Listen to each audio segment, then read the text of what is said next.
I've argued in the article that I wrote today in Sydney's Daily Telegraph, Brisbane's Courier Mail and the Gold Coast Bulletin.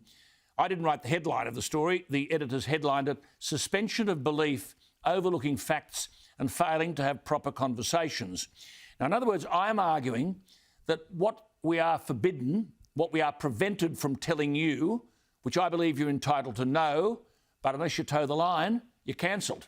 For example, in that article I mentioned the New Zealand Prime Minister, I've already referred to this, Jacinda Ardern, who this week urged New Zealanders to, quote, "take all non-government information with a grain of salt, dismiss anything else. We will continue to be your single source of truth."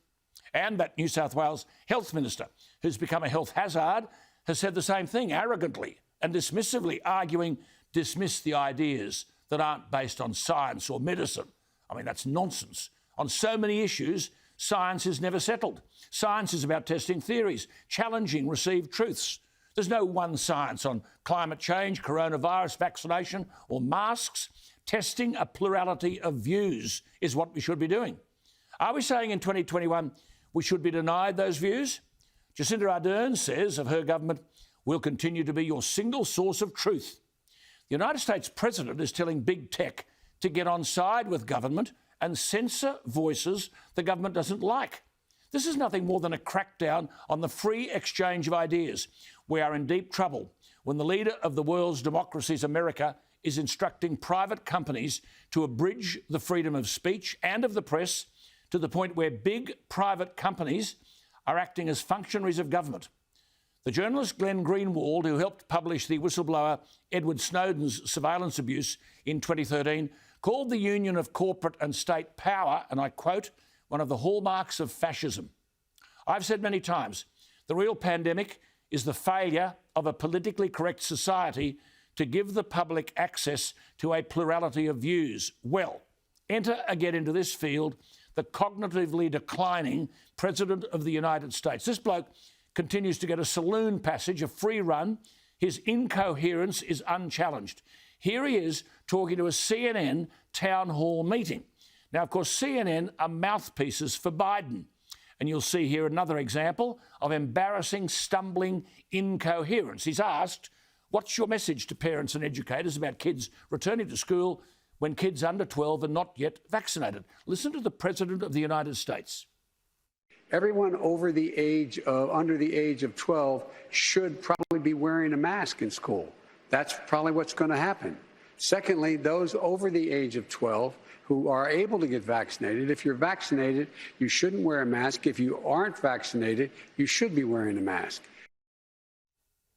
Well, the WHO and UNICEF have guidelines on wearing masks. Quote, "Children aged 5 years and under should not be required to wear masks. This is based, they say, on the safety and overall interests of the child and the capacity to appropriately use a mask with minimal assistance." The guidelines go further. For children aged 6 to 11, masks are recommended in classrooms only if the school is located in a locality where there is widespread transmission and only after consultation with parents and weighing the impacts on learning and psychosocial development. What's the President saying? Everyone under the age of 12 should be wearing a mask. That's not what UNICEF or the WHO are saying, and not a word about consulting with parents or the impact on learning and psychosocial development. Who is fact-checking the President of the United States? They fact-check Alan Jones. The next question was about coronavirus and vaccinations. Now, I'm vaccinated. I'm pro-vaccination, but I'm also pro giving people all the information. Vaccinated people are testing positive.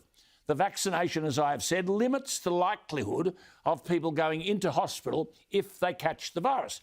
That's not what the President has said. Listen to this. You're okay. You're not going to get COVID if you have these vaccinations. Yeah. That's not true. But the bloke's unchallenged. And then this our incoherent rambling about men on the moon and aliens. Listen to this embarrassing diatribe. You got the vaccination? Yeah. Are you okay? I mean, you seem, no, it works. Or or the mom and dad, or the neighbor, or when you go to church, or when you're, no, I really mean it. There are trusted interlocutors. Think of the people.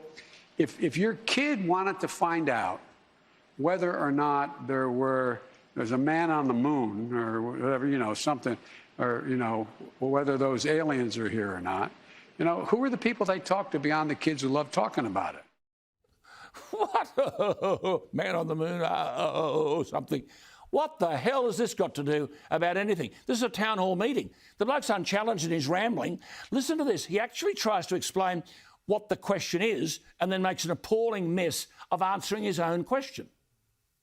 And the question is whether or not we should be in a position where you are. Why can't the experts say we know that this virus is in fact it's going to be, or excuse me, we know why all the drugs approved are not temporarily approved but permanently approved. Yeah. Oh, for God's sake. This virus is, in fact, it's going to be, excuse me, we know why all the drugs are temporarily approved but permanently approved. I mean, listen to this again. The President of the United States at a town hall meeting, and someone doesn't say, get off the stage, you're embarrassing the free world and obscuring the coronavirus message. Listen to this. We know that this virus is, in fact, it's going to be, or excuse me, we know why all the drugs approved are not temporarily approved but permanently approved. Yeah. Excuse me, we know why all the drugs are temporarily approved but permanently approved. What does it mean?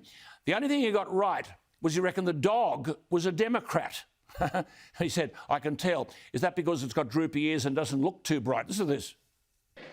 By the way, that is Danielle Lippy. She's a student here at the university, and she's a Republican. She's got a question for you. Go ahead, Danielle. Okay. But your dog's a Democrat, I can tell. And then this transparent untruth. He was asked by a questioner, genuinely concerned, if you get COVID having been vaccinated, can you get COVID? This is what he said. You're okay. You're not going to get COVID if you have these vaccinations. Yeah. How dangerous is this? This is going on in the world. You're not going to get COVID if you have these vaccinations. This bloke has to be taken out of circulation. I repeat, get the vaccination. You may still test positive, as many have, but the vaccine has a significant impact on limiting the chance of you going into hospital. This bloke, Joe Biden, belongs in a home, and that home is not the White House.